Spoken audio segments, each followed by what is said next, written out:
નમસ્કાર, આપ જોઈ રહ્યા છો સ્પાર્ક ટુડે ન્યૂઝ। મહીસાગર જિલ્લા કડાણા તાલુકાના ઉતાર સરસવા ગામે ડામર રોડના કામમાં હલકી ગુણવત્તાવાળું મટીરીયલ વાપરતા સ્થાનિક લોકો દ્વારા વિરોધ દર્શાવવામાં આવ્યો। ગુજરાત જ્યારે પ્રગતિશીલ રાજ્ય તરીકે ઓળખવામાં આવે છે, ત્યારે આવા કોન્ટ્રાક્ટરો દ્વારા હલકી કક્ષાનું મટીરીયલ વાપરી ભ્રષ્ટાચાર કરી રાજ્યનું નામ બદનામ કરવામાં આવી રહ્યું હોય તેવું લાગી રહ્યું છે। કડાણા તાલુકાના સરસવા ઉતારથી પગી ફળિયા સુધીનું કામ ડામર રોડ અંદાજિત 4 કિલોમીટરના રોડનું કામ આ કોન્ટ્રાક્ટરને આપવામાં આવ્યું। કોન્ટ્રાક્ટ આપ્યા પછી કોઈ અધિકારી દ્વારા ઇન્સ્પેક્શન ન થતાં કોન્ટ્રાક્ટરો પોતાની મનમરજી કરી હલકી ગુણવત્તાનું મટીરીયલ વાપરીને પોતાનું બિલ લઈ લેશે।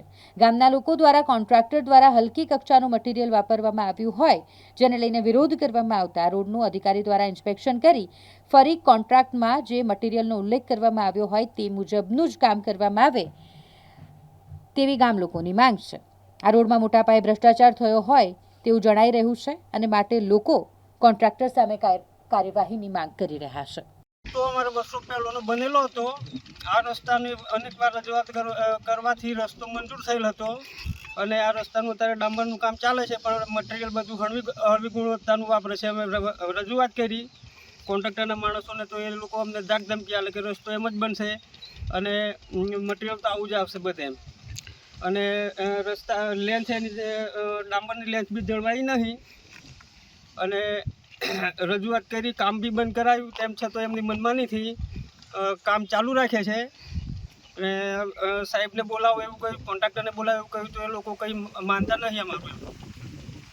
અને આ ડામરમાં દેખાય છે સાહેબ કાયદેસર કે કપચી ગાળી નથી અને નકાળું મેળ્યું જ વાપરવામાં આવેલું છે।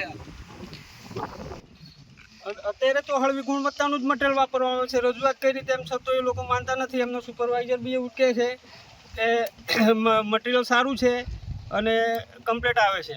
અને કાલે બી બંધ કરાયેલો, ગઈકાલે રસ્તો, ગઈકાલે બી એમની મનમાંથી ચાલુ કર્યો, આજે બી અમે બંધ કરાયેલો, આજે બી એમની મનમાનીથી રસ્તો ચાલુ કરે છે અને મટીરિયલ તો આવું જ આવશે, નહીં તો અમે રસ્તો છોડીને જતા રહીએ, અમે આ રસ્તો ના કરીએ, એમ અધૂરો મૂકી દઈશું, આવી રીતના માણસો વાતો કરે છે। રસ્તાનું એવું છે સાહેબ કે પગી ફળિયાથી 3 કિલોમીટર થાય છે અંદર રસ્તો, તો આ લોકોને અમે બંધ કરાયો હતો અને આ દેખો ને મેળ્યું છે, મેળ્યું નાખી એટલે અમે લોક કરાયો હતો, પણ છતાંય મનાને એના મનથી ચાલુ કરી દીધું છે। પછી અમે ચાલુ કર્યા પછી આ દેખ્યું આ બધે, તો એ માનતા નથી। અંદાજિત કેટલા કિલોમીટર રસ્તો?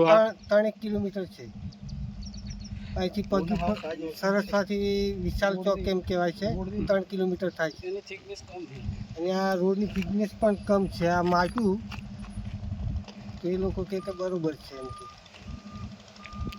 શું માંગ છે તમારી? આ મારી કે કાયદેસર થવું જોઈએ એમ। શું નામ તમારું? મારું નામ ભારતભાઈ કાળુભાઈ।